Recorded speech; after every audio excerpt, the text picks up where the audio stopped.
Hello everyone, this is Dr. Singaram. Welcome to the session of Pediatrics Recall questions which were asked in INI-CET November 2023. In this exam, as usual, the topics came from the expected areas only, and there were few questions which were repeated from the previous INI-CETs as well. Okay, so let us start the discussion of the questions. The first question is related to a baby 3.5 kg term neonate born to a mother with eclampsia did not cry at the time of birth. Which of the following is the criteria for perinatal asphyxia? There were options related to Apgar score, cord pH, hypocalcemia and hypotonia. Okay, right. Now, what is the meaning of perinatal asphyxia? I think all of you know about this. It's a condition during a delivery time there is some problem due to which there was hypoxia or decreased perfusion to the body organs, because of which there is a decreased functioning inside the body. That is what is the meaning of birth asphyxia or perinatal asphyxia.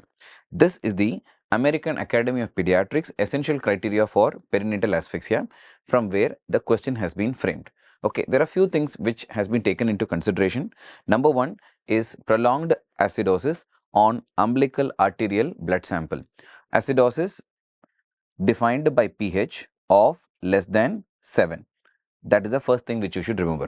The second one is related to Apgar score. Look at the Apgar score. Apgar score of 0 to 3 at more than 5 minutes after birth. That is also one more criteria. Third one is related to neurological. Neurological dysfunction or manifestation, which could be in the form of seizures, coma or hypotonia. These are all common neurological manifestation which can occur as a part of birth asphyxia. And last one, in addition to the brain, other organs also can be affected. So we have multi-organ dysfunction like kidney function manifesting as oliguria, liver function manifesting as elevated liver enzyme. All those things will be included under multi-organ dysfunction. So now, when we put all these things in the question, which happens to be the correct answer? Look at the first option, Apgar score at 4 to 7 for more than 5 minutes. It is wrong because it was only 0 to 3. So that is not the answer. Cord pH of less than 7.2 is wrong because it was less than 7.0 or 7. Hypocalcemia, no way is concerned with that. And the correct answer for the question is hypotonia, which is one of the neurological manifestation. So for the question number 1, option D is the answer. Okay, right. So that question is completed. Second question was related to diabetes mellitus. Okay, this was one of the questions based on the previous INI-CET exam also. A similar type of question came. What is that? It is related to type 1 diabetes mellitus. A child is presenting with acidosis, shock and blood sugar which is elevated in the range of 400 milligram per deciliter. What is the further management? You all know that whenever there is acidosis along with hyperglycemia and that too a sudden presentation, it is nothing but DKA. What is that? Diabetic ketoacidosis. You all know this. Okay, in this condition there is ketone body production resulting in ketoacidosis along with hyperglycemia. What is the management? See, you all know that there are two things in the management. One is a fluid, another one is a insulin, and this question is exactly based on that. So let me just give you a quick idea about the management part and then I will come back to this question. Whenever a child with diabetic ketoacidosis is presenting, you always try to classify into 3 areas, okay, or 3 types. One is minimal dehydration, where the child can take oral fluids, so it can give oral fluids itself, okay, right? Then the next one, see on the left side, what is that? It is moderate or greater dehydration, moderate or greater dehydration. Third, child presenting with features of shock like reduced pulses, reduced blood pressure, all those things, right? Now, minimal dehydration, it's already written, you give oral fluids, but in case of shock and moderate or greater dehydration, you are going to give IV fluids only, right? And what is IV fluid of choice? It is NS. What is that? Normal saline only. And as you can see from that picture itself, if it is a shock, you have to give a bolus of normal saline, 0.9% saline, that is normal saline, 20 ml per kg should be given as a bolus. If it is not a shock, but moderate or greater dehydration, then you have to give it as a infusion over 20 to 30 minutes. Same 10 to 20 ml per kg over 20 to 30 minutes has to be given. The thing is, normal saline should be given first in case of dehydration. Okay. And look at the next part of the question. What is that?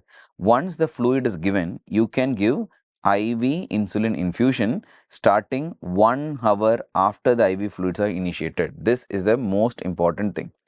The essential thing is intravenous infusion should be started first.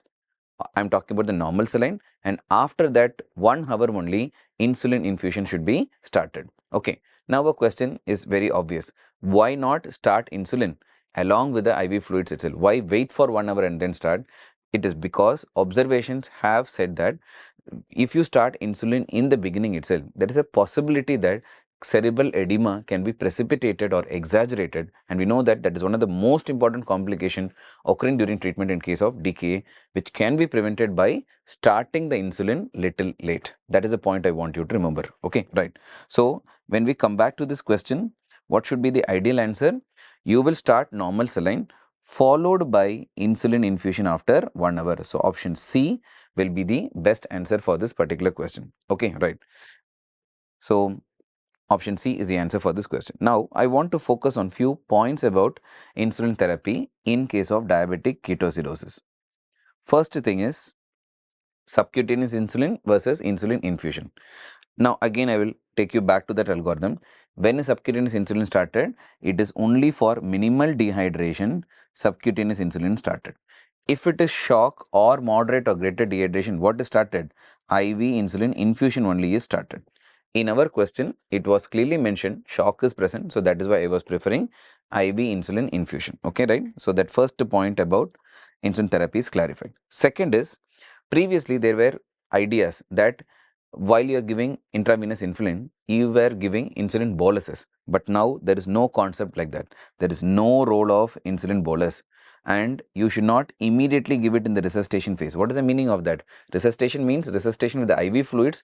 During that time, you should not give it. You should give it after 1 hour of starting the IV fluids. Okay, which was already emphasized in this particular question as well. And lastly, insulin infusion, once it is started, the rate of insulin infusion is 0.05 to 0.1 units per kg per hour. These are additional or salient points regarding insulin therapy in diabetic ketoacidosis. So, question number 2 is done. Moving on to the third question.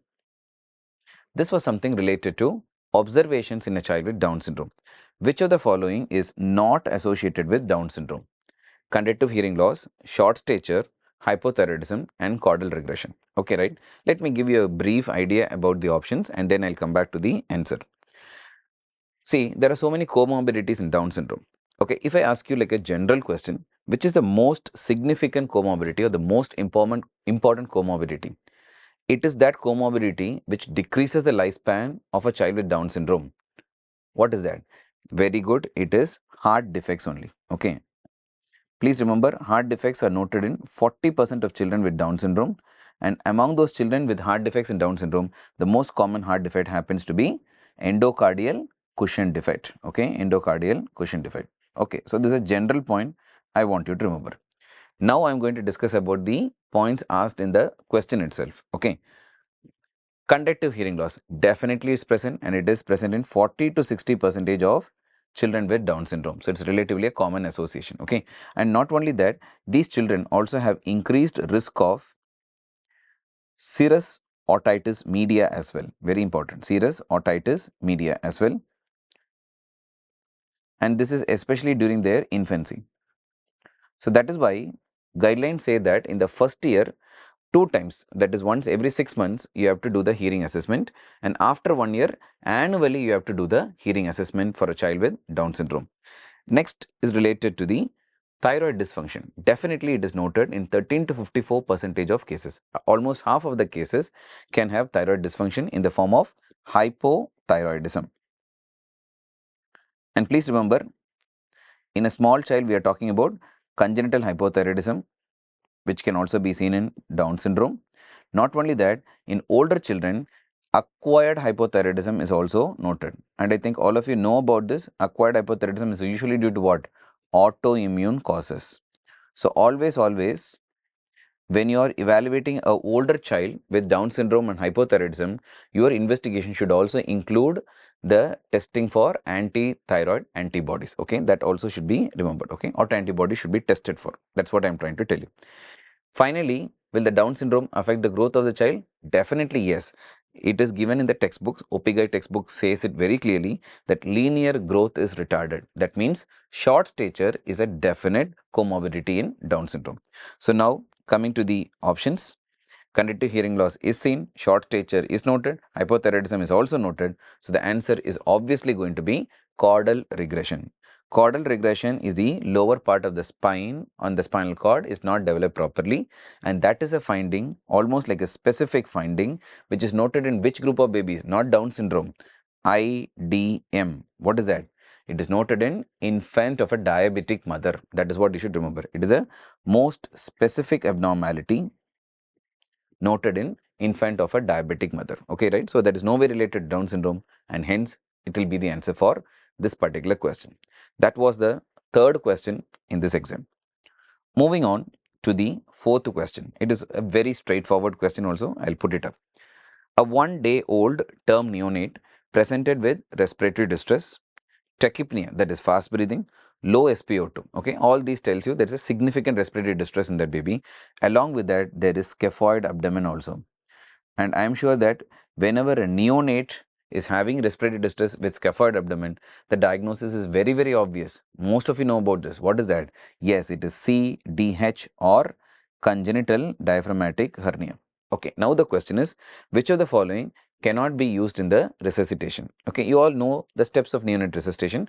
The question is, which should not be used in the resuscitation of a baby with CDH? What is the straightforward answer for this? We have discussed it many times in our routine sessions, okay, video modules, as well as in the MCQ modules also. What is that?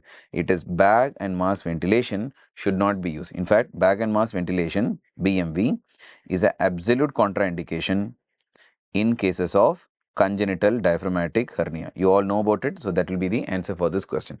Very, very simple reason also. What is that? When you use bag and mask, the air will not only enter into the respiratory tract, it will also enter into the intestines also. But in CDH, the intestines are already inside the thoracic cavity, compressing the lungs. When air enters into the intestine, there will be more distension of the intestine, and it will cause more lung compression, and the condition will worsen in that particular baby. So that is why bag and mask ventilation is absolutely contraindicated. All the other things are indicated. PPV should be done, and the preferred way of PPV, that is positive pressure ventilation, is nothing but endotracheal intubation only, and O2 supplementation also will be helpful when the baby is having respiratory distress. So all other things are correct answers except bag and mask ventilation, which is an absolute contraindication in this particular situation. So that was the question number 4 in this exam. Moving on to the next question. Okay, this is again an expected area for question. Okay, right. 9-month-old child is brought to the primary health center, PHC, with a fever and cough.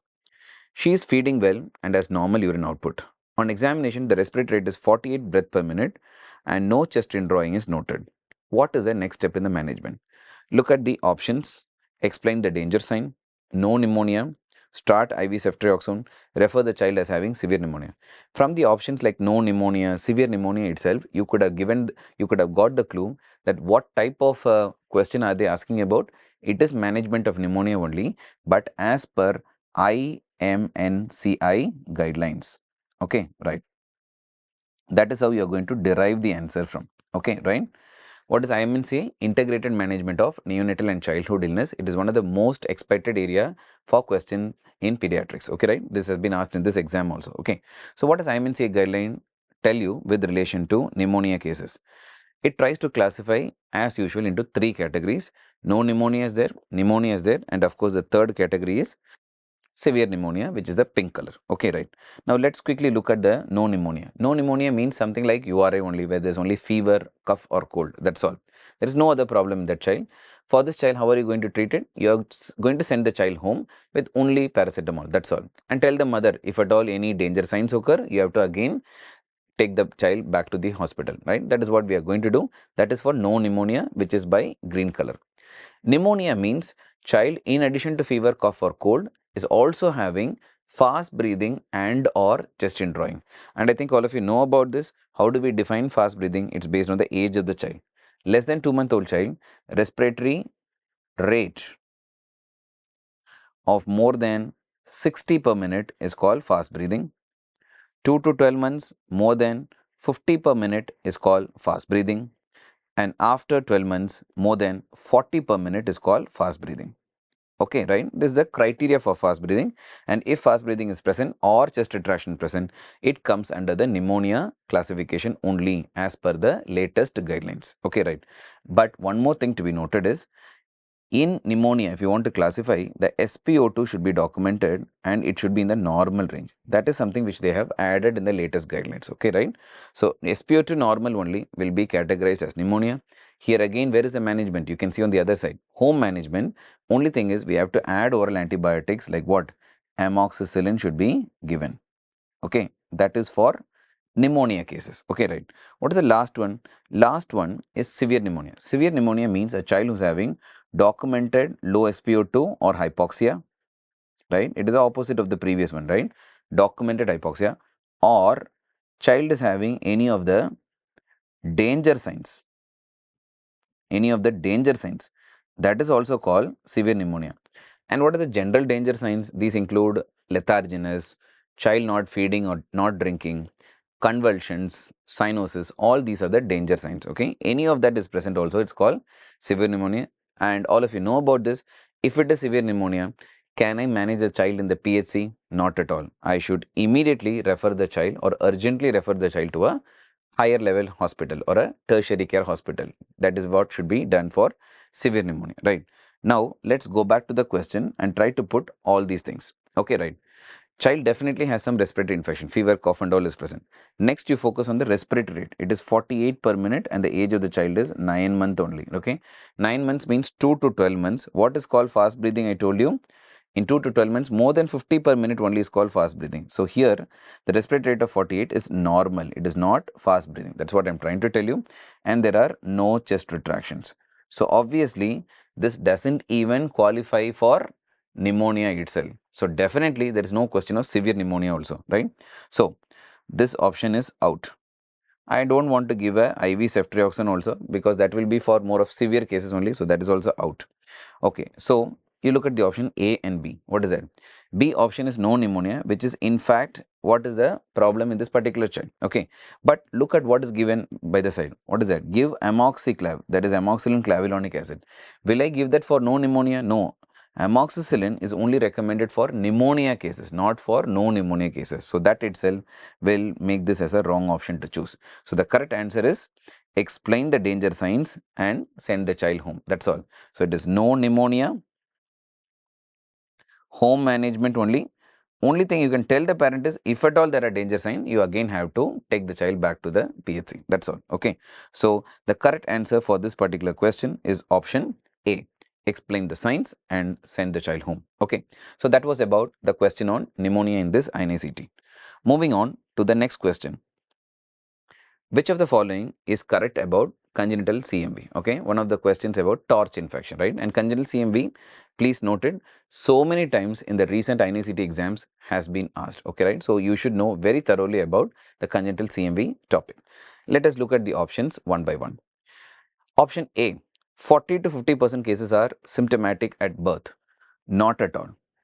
Only 10% cases are symptomatic at the time of birth. This is one of your previously asked questions also. Almost 90% are asymptomatic at the time of birth. So this is obviously a wrong statement and cannot be the answer for the question. Look at the last option now. Most common congenital infection after congenital syphilis. Is it like that? No. Overall, most common congenital infection itself is CMV only. So saying that CMV comes after congenital syphilis in terms of most common is a wrong statement. So that is also wrong. So we are left with the options B and C. I will try to explain each of the two options. Okay. Let's look at the association of CMV and sensorineural hearing loss. All these references are taken from Nelson textbook of Pediatrics. So please look at the lines properly and try to interpret it very correctly because future questions can come from these lines itself. Okay, right. See, is congenital CMV actually associated with sensorineural hearing loss? Definitely yes. In fact, the most common sequelae of congenital CMV is sensorineural hearing loss. It was your previous year question. One more way this question has been asked. What is that? Which is the most common condition associated with non-syndromic hearing loss in children? That is also congenital CMV only, right? Okay. But in this particular question, it was not only about CMV and hearing loss. It was about asymptomatic babies and sensorineural hearing loss. What Nelson has to say. Look at the next line. However, asymptomatic babies at birth have a lesser chance of having later sequelae like deafness when compared to symptomatic babies. Can you see that? What is the chance of sequelae for asymptomatic babies? It is only 13.5%. But for symptomatic babies, the sequelae like hearing loss is 50%. So what is the meaning? More chance of hearing loss or sequelae if the baby was symptomatic at the time of birth when compared to asymptomatic babies, right? So with this, if you look at that option C, if asymptomatic at birth, then there is higher risk of developing sensorineural hearing loss. Is it a true statement? It's a wrong statement. Okay. If it has to be a true statement, it should have been written, if symptomatic at birth only, there is a higher risk of developing sensorineural hearing loss later. So that is wrong. So obviously, what will be the answer for the question? Now it is option B only. What is that?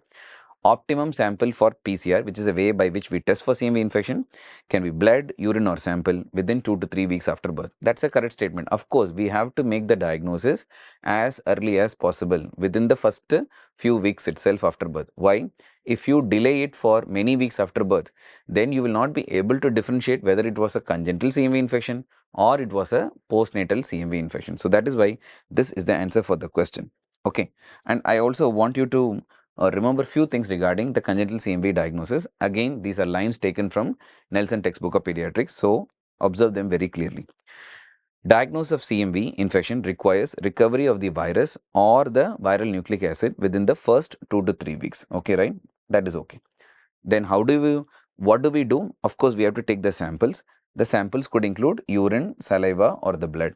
What we can do? We can do the testing for the virus or for the viral nucleic acid. Okay. What are the tests which we can do?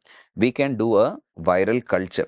Okay, right? That can be done. But nowadays, what is the preferred test? It is a testing for viral nucleic acid with the help of PCR. This is now supposed to be the preferred test. Okay, right.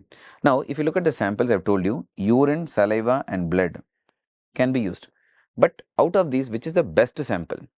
That was one of your previous year questions in INI-CET itself. Any answer?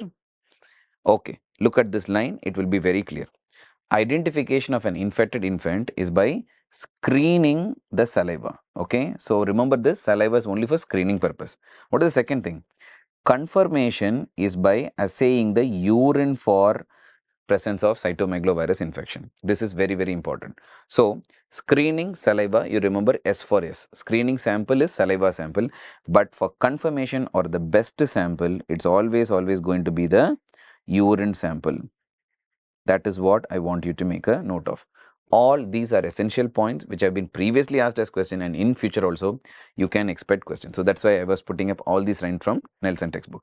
So now the answer for this question is option B. The correct statement about CMV is, for diagnosis, PCR should be done within 2 to 3 weeks after birth. Okay, right. So that's about this question. We'll move on to the next one. Choose the correct statement for cystic fibrosis. It is something related to chloride levels in sweat and pancreatic juice, which is what is given in the option like increased and decreased like that. We all know that cystic fibrosis is an important genetic disease characterized by mutations in the gene CFTR gene mutation, and this CFTR gene codes for the chloride ion channel.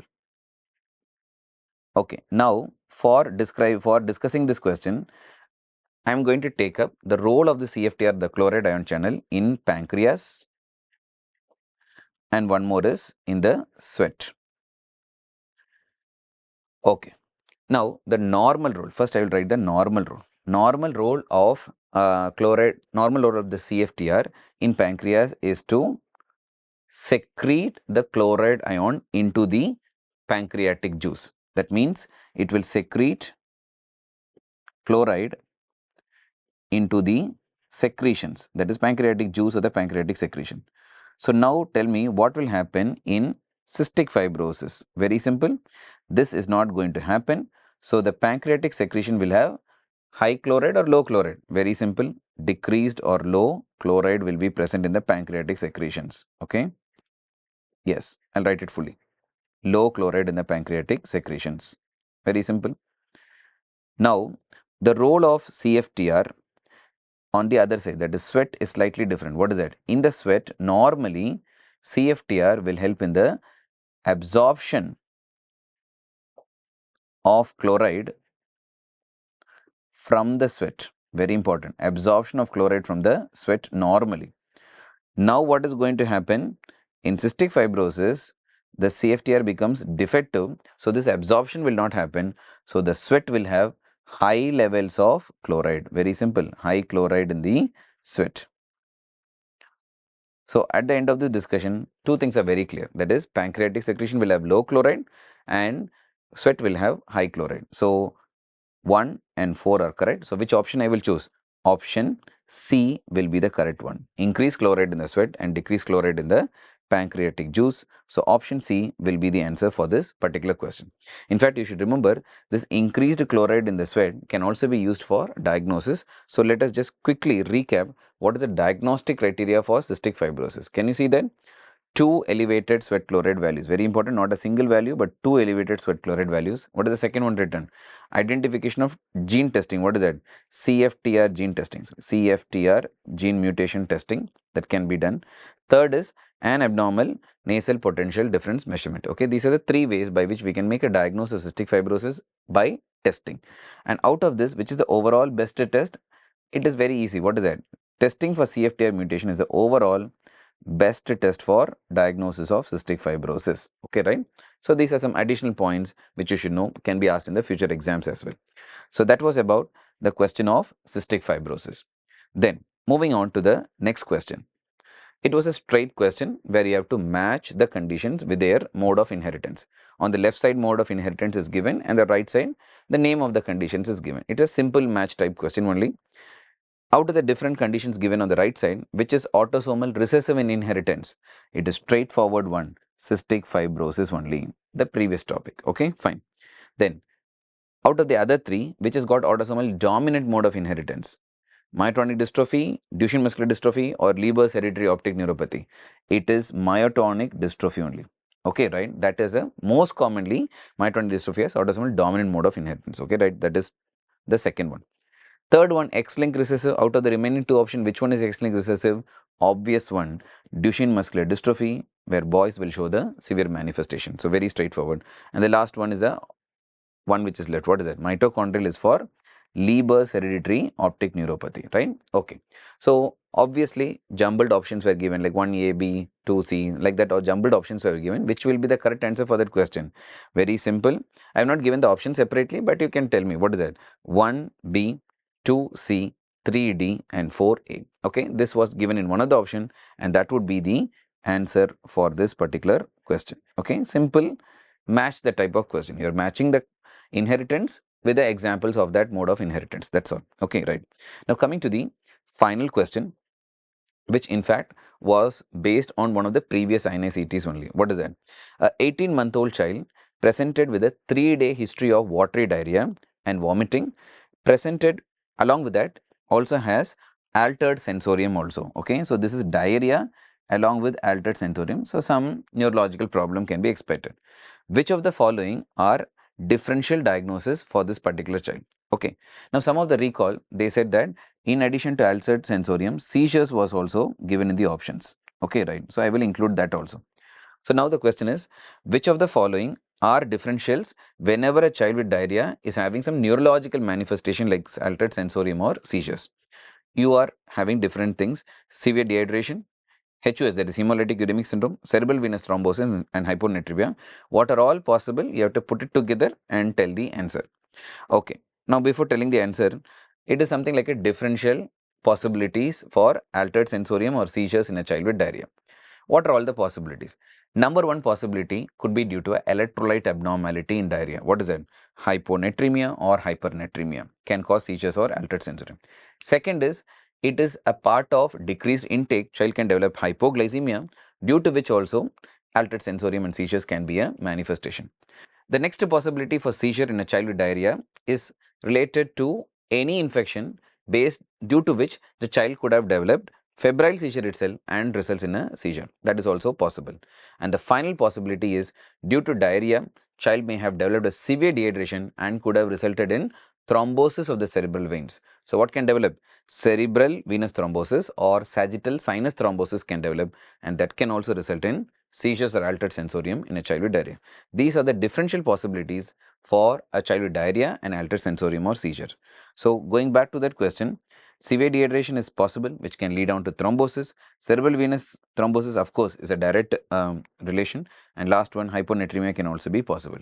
So hemolytic uremic syndrome is not a possibility. So which is the option I am going to choose? 1, 3 and 4, which is the option C. So the answer for this particular question will be option C. 1, 3 and 4 are the possibilities. That's all. Okay, right. So with that, I have tried to discuss the questions in the pediatric section which came in INI-CET November 2023. It was a standard paper only, and some questions were actually repeated from the previous INI-CETs also. Okay, right. So any INI-CET exam you are appearing for, always the PYQs are important. Take a note of that topics and try to read it fully from the main videos, and I wish you all the best for the upcoming exams.